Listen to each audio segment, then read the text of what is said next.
বিশ্বাস, তোমাদেরকে ওয়েলকাম করছি আমাদের আরো একটি গাইডলাইনের ভিডিওতে। তো এই ভিডিওতে এক্সপ্লেইন করব কিভাবে আমি শেষ সময়ে রিভিশন দিয়ে বিজিএস এ 97 পেয়েছিলাম।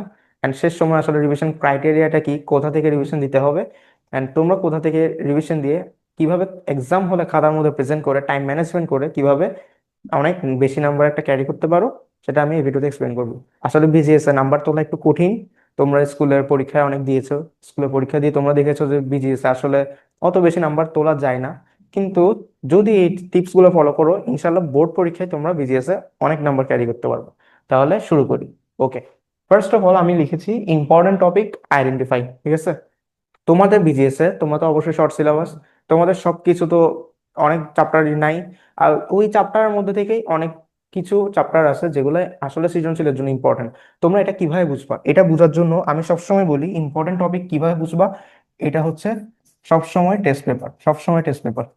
ঠিক আছে, এখন এই জিনিসটা তো সবাই ফলো করে টেস্ট পেপার। তোমাদের আসলে আসলে ইউনিক বিষয়টা কি যেটা তোমরা করলে বাকিদের থেকে আগাই থাকবা, সেটা হচ্ছে যে টেস্ট পেপারে তোমরা নিবা। টেস্ট পেপার নেওয়ার পর ওই যে তোমাদের চিকন একটা বই আছে আর একটা মোটা বই দেয় মেডিসি, মেডিসিটা এখন বাদ, টেস্ট পেপার নাও। হ্যাঁ, খুললাম। টেস্ট পেপার খোলার পর তুমি দেখো ঢাকা বোর্ড 2024 25, তারপরে চট্টগ্রাম বোর্ড 2024 25-এর মধ্যে এক থেকে কতগুলো সৃজনশীল আছে বলো তো? 11টা সৃজনশীল আছে না? তো এক থেকে 11টা সৃজনশীল তোমরা দেখবা। হ্যাঁ, পড়ো, জাস্ট রিডিং দাও, রিডিং দাও, জাস্ট দেখো। দেখার পরে তোমরা দেখবা যে কোথা থেকে আসলে এই চ্যাপ্টার, কোন চ্যাপ্টার গুলো থেকে আসছে। হ্যাঁ, কোন চ্যাপ্টার গুলো থেকে সৃজনশীল গুলো আসছে। এরকম একটা একটা দেখছো না একটা বোর্ড, এরপর আরেকটা বোর্ডে দাও, আরেকটা বোর্ডে যাও, দেখো যে কোন চ্যাপ্টার থেকে বেশি বেশি আসছে, কোন চ্যাপ্টার গুলো থেকে আসলে সৃজনশীল আসছে। তোমরা এই এই জিনিসটা করার পর তোমরা বুঝতে পারবা যে কোথা থেকে আসলে সৃজনশীল গুলো আসতেছে। তোমরা নিজেরাই বুঝতে পারবে যে কোনগুলো ইম্পর্টেন্ট। আমি যদি এখানে সাজেশন দিই যে এই চ্যাপ্টার গুলো পড়ে যাও, এগুলো পড়ে যাও না, তোমরা এটা তো বুঝতে পারবে না, কারণ তোমাদের সব চ্যাপ্টারের সমানভাবে স্ট্রেংথ না। আমার যে চ্যাপ্টারের স্ট্রেংথ ছিল সেটা তোমার সেই চ্যাপ্টারের স্ট্রেংথ তোমার থাকবে না, ওইটা উইকনেসও থাকতে পারে। ঠিক আছে না? সেজন্য আমি যদি সাজেশন দিই সেটা তোমার জন্য কাজে আসবে না। তুমি কি করবা, টেস্ট পেপার খুলে নিজেই আইডেন্টিফাই করো যে 1 থেকে 11টা সৃজনশীল দেখো কোন চ্যাপ্টার গুলো থেকে আসছে। ওই চ্যাপ্টার গুলাই তোমরা, ওই চ্যাপ্টারের মধ্যে যেগুলো তোমাদের স্ট্রং পার্ট ওইগুলো তোমরা পড়ো। শেষ সময় ওইগুলাই বেশি বেশি করে পড়ো। দেখবে যে চ্যাপ্টার বেশি একটা নাই, ওই চ্যাপ্টার গুলো থেকে সৃজনশীল লিখবা। আর এমসিকিউর জন্য তো সবগুলো একটু গাইড খুলে এমসিকিউর জন্য কি করবা, এমসিকিউর জন্য গাইডের যে গাইড ফলো করবা, গাইড, শুধু গাইড ফলো করবা। চ্যাপ্টার ওয়াইজ যে এমসিকিউ আছে না ওইগুলো একটু জাস্ট পড়ে যাও, পড়ে যাও। বেশি টাইম লাগে না, বিজিএস তো টাইম লাগে না, বিজিএস তো এমসিকিউ, এটা জাস্ট তোমরা জানো, যেটা জানো সেটাই অ্যান্সার করবা। একটু মুখস্থ করতে হয় আমি জানি, কিন্তু এমসিকিউটাও একটা কিছু স্পেসিফিক টাইপ থেকে আসে। তোমরা গাইড খুললে দেখবা যে কিছু স্পেসিফিক টাইপ, হ্যাঁ কিছু স্পেসিফিক টাইপ, স্পেসিফিক টাইপ, কিছু স্পেসিফিক টাইপ থেকে বারবার ঘুরে ফিরে আসতেছে। পুরা বই ইম্পর্টেন্ট না, বইয়ের কিছু কিছু টাইপ, কিছু কিছু এরিয়া ইম্পর্টেন্ট। ওই এরিয়াটা মার্ক করবা স্পেসিফিক টাইপ থেকে, ওই এরিয়াটা চিহ্নিত করবা, এরিয়াটা বুঝবা, ওই এরিয়াটা পড়বা বারবার। ওইটা থেকে দেখবা যে ঘুরে ফিরে আবার দিয়ে দিচ্ছে। ঠিক আছে, তাহলে কমন কোত্থেকে পাবো? টেস্ট পেপার অ্যানালাইসিস করব নিজে। 10 12টা 15টা বোর্ড তোমরা দেখো লাস্ট কয়েক বছরের, তোমরা তো দেখবা যে শর্ট সিলেবাসের ব্যাচ ছিল 23 22, এগুলো শর্ট সিলেবাসের ব্যাচ ছিল। তো তোমরা দেখো এগুলা, ওইগুলো দেখে দেখে দেখো যে কোন চ্যাপ্টার গুলো থেকে বেশি বেশি আসতেছে।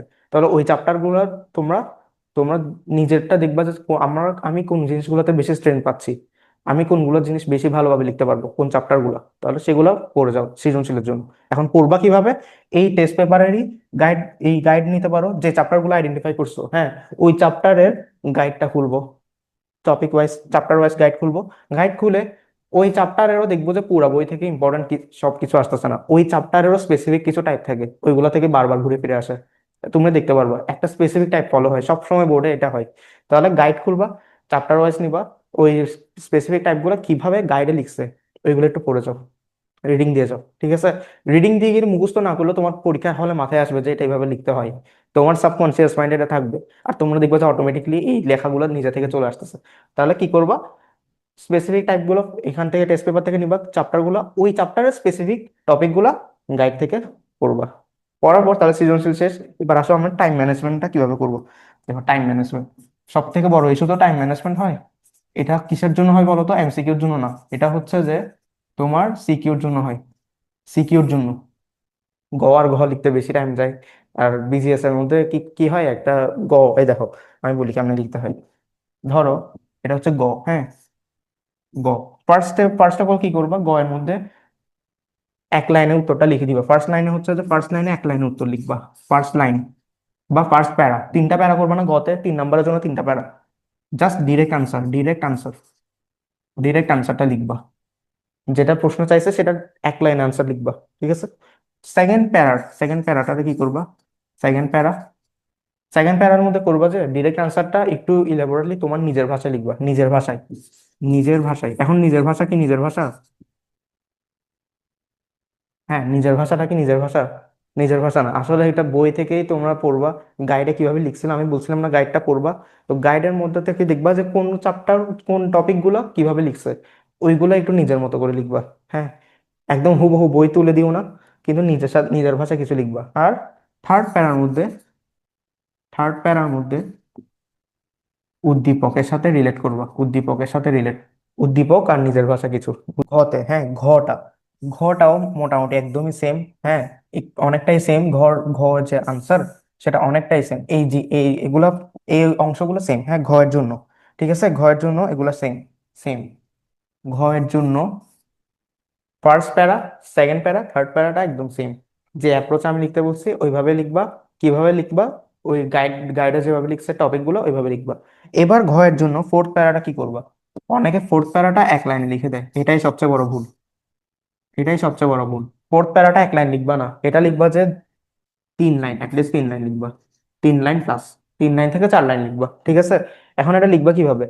এতক্ষণ যেগুলো লিখছি, ফার্স্ট লাইন, সেকেন্ড প্যারা, ফার্স্ট প্যারা, সেকেন্ড প্যারা, থার্ড প্যারা, হ্যাঁ যেগুলো লিখছি ওইগুলারই একটু সামারি করবা, সামারি, ঠিক আছে। সামারি বুঝো না? সামারি হচ্ছে দুই থেকে মানে একটা অনেক বড় অংশকে ছোট করে লেখা আর কি। এগুলো একটু সামারি করবা, যা লিখছো তাই সামারি করবা, যে উদ্দীপকের সাথে এমন এমন সাথে এগুলো মিল আছে এভাবে লিখবে আর কি, ঠিক আছে। বাংলা আর বিজিএস অলমোস্ট সেম, এভাবে লিখতে হয়। তো তোমরা যদি এই স্টেপ গুলো যদি ফলো করো, আর ঘ এর জন্য ফোর্থ প্যারাটার জন্যই তোমাদের নাম্বারটা কাটেছে। তোমরা ফোর্থ প্যারা লিখো যে এই জাস্ট এক লাইনে কিছু একটা লিখে দাও, আলোচনা পরিশেষে বলা যেতে পারে যে এমন এমন এরকম কিছু লিখে দাও। তো এটা করা যাবে না, ফোর্থ প্যারা অ্যাটলিস্ট 3 থেকে 4 লাইন লিখবা, ঠিক আছে, যাতে তোমরা চারে চারই পাও। সৃজনশীলে যদি নাম্বার বেশি পাও তাহলে কিন্তু বিজেএস নাম্বার পাওয়া অতটা কঠিন কিছু না, কারণ এমসিকিউ এমনিতেই নাম্বার পাওয়া যায়। কারণ যদি তোমরা পড়ো আসলে, তাহলে এমসিকিউ তো আটকানোর কিছু নেই, ঘুরাই পেঁচায় প্রশ্ন তো করার কিছু নেই, স্ট্রেট ফরওয়ার্ড আনসার, ঠিক আছে না? তাহলে এভাবে যদি লিখো তোমরা ইনশাল্লাহ সৃজনশীলে নাম্বার বেশি পাবা। এখন টাইম ম্যানেজমেন্টটা কেমনে করবো সেটা বলি, মূলত পয়েন্টটা তো এটা। টাইম ম্যানেজমেন্ট করার উপায় একটাই, সেটা হচ্ছে প্র্যাকটিস।